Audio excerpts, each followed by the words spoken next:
எல்லாருக்கும் நமஸ்காரம். நான் நாமகிரி சௌந்தரராஜன். இன்னைக்கு சுந்தரகாண்டத்தில் அக்ஷகுமார வதம் 47வது சர்க்கம் பார்க்கலாம். 5 சேனாதிபதிகளையும் அவர்களுடைய வாகனங்களையும் அவர்களுடன் பின் சென்ற போர் வீரர்களையும் அனுமான் வதம் செய்துவிட்டார் என்ற செய்தியை கேட்ட மன்னன் ராவணன் தன் எதிரில் இருந்த அக்ஷகுமாரனை நோக்கினான். அவன் போரில் செருக்கும் துடிதுடிப்பும் கொண்டவன், வீர தீர பிரதாபங்கள் கொண்டவன், தங்கத்தால் பல சித்திர வேலைப்பாடுகள் கொண்ட வில்லை ஏந்தியவன். ராவணன் அவனை நோக்கியவுடன் அந்த பார்வையிலேயே யுத்தத்திற்கு தூண்டப்பட்டவன் ஆனான். அவன் உடனே அந்த சபையிலிருந்து எழுந்தான்.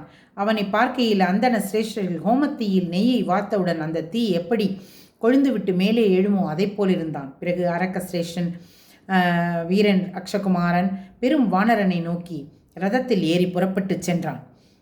அவனுடன் சேனைப்படைகள் அனைத்தும் உடன் சென்றன. குதிரைகள், யானைகள், ரதங்கள் ஆகியவற்றின் ஆரவார ஒலிகள் மலைகளோடு கூடிய பூமண்டலத்தையும் ஆகாய மண்டலத்தையும் ஊடுருவி எங்கும் வியாபித்திருந்தன. அந்த வானரனை நோக்கி அக்ஷகுமாரன் நெருங்கி வந்தான். சிங்கத்தை போன்ற பார்வை கொண்ட அக்ஷகுமாரன் ஹனுமானை நோக்கினான். எதிரிகளிடம் காட்டும் பராக்கிரமத்தையும் தன்னுடைய பலத்தையும் சீர்தூக்கி ஆராய்ந்து கொண்டான். பிறகு பனிக்கால முடிவில் உதயமாகும் சூரியனைப் போல அவனும் வளர்ச்சி பெற்றான். அம்பை தொடுத்து விடுவதில் சூட்சுமங்களை நன்கு கற்றவன் அவன். அப்படிப்பட்ட அந்த வீரன் 3 பாணங்களை வானரனின் சிரசின் மீது ஏவினான். ஒரே சமயத்தில் வானரனின் தலை மீது அந்த பாணங்கள் விழுந்ததும் உதிரம் பெருகி அவர் உடல் முழுவதும் இரத்த வெள்ளத்தில் நனைந்து போயிற்று.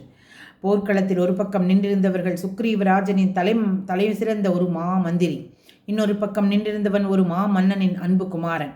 அப்பொழுது வானரனின் தோற்றம் உக்கிரமாக இருந்தது. மந்திர பர்வதத்தின் உச்சியில் மீதிருந்த கதிரவனைப் போன்றிருந்தார். அனல் கக்கும் தனது தீச்சுடர் பார்வைகளாலேயே அக்ஷகுமாரனையும் அவனுடைய படைகளையும் அவன் வாகனங்கள் யாவற்றையும் சுட்டெரித்தார்.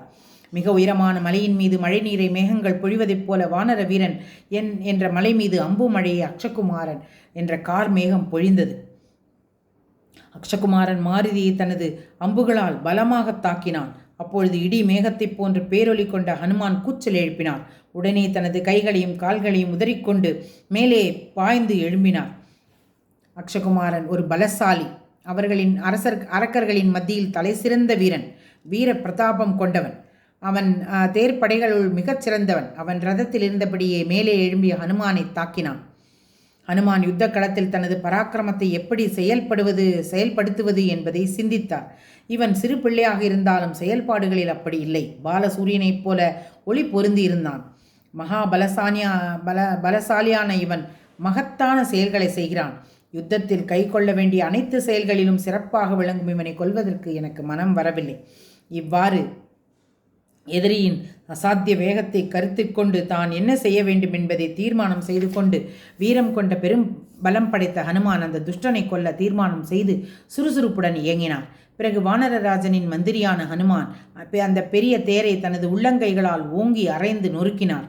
ரதத்தின் தேர்தட்டுக்கள் உடைந்து போயிற்று. அச்சுக்கள் சுழன்று முறிந்து போயின. குதிரைகள் ஏற்கனவே அழிக்கப்பட்டு விட்டன. வாயுதேவனுக்கு நிகரான வேகம் கொண்ட ஹனுமான் அவனை ஆகாயத்திலேயே எதிர்த்து நின்று சமயம் பார்த்து அவனது 2 கால்களையும் கெட்டியாக பிடித்து கொண்டார். அக்ஷகுமாரனின் 2 கால்களை இருக்க பற்றி கொண்டு அவனை சுழற்றி சுழற்றி வேகமாக தரையில் வீசி எறிந்தார். அப்பொழுது அவனுடைய கைகள், கால்கள், இடுப்பு, கழுத்து யாவும் சிதைந்து போயின. அவன் உடல் இரத்தப் பெருக்கில் வழிந்தது. எலும்புகள் நொறுங்கி போயின. இந்திராதி தேவர்கள் எல்லோரும் ஒன்று கூடி வந்து அக்ஷகுமாரனை கொன்ற ஹனுமானை வியப்பு மேலிட நோக்கினார்கள். அக்ஷகுமாரன் தேவேந்திரன் திருக்குமாரனுக்கு நிகராக இருந்தவன், சிவந்த கண்களை பெற்றிருந்தவன். அப்படிப்பட்ட அக்ஷகுமாரனை வீரன் ஹனுமன் வதம் செய்துவிட்டு அதே தோரண வாயிலுக்கு சென்று அங்கு வீற்றிருந்தார். அப்பொழுது அவரை பார்க்கையில் பிரளய காலத்தில் மக்களை அழிக்கும் தீவிரம் கொண்ட காலதேவனை போன்றிருந்தார். 47வது சர்க்கம் முற்றிற்று. மனோஜவம் மாருததுல்லிவேகம் ஜிதேந்திரியம் புத்திமதாம் வரிஷ்டம் வாத்தாத்மஜம் வானரயூத முக்கியம் ஸ்ரீராமதூதம் சிரசா நமாமி.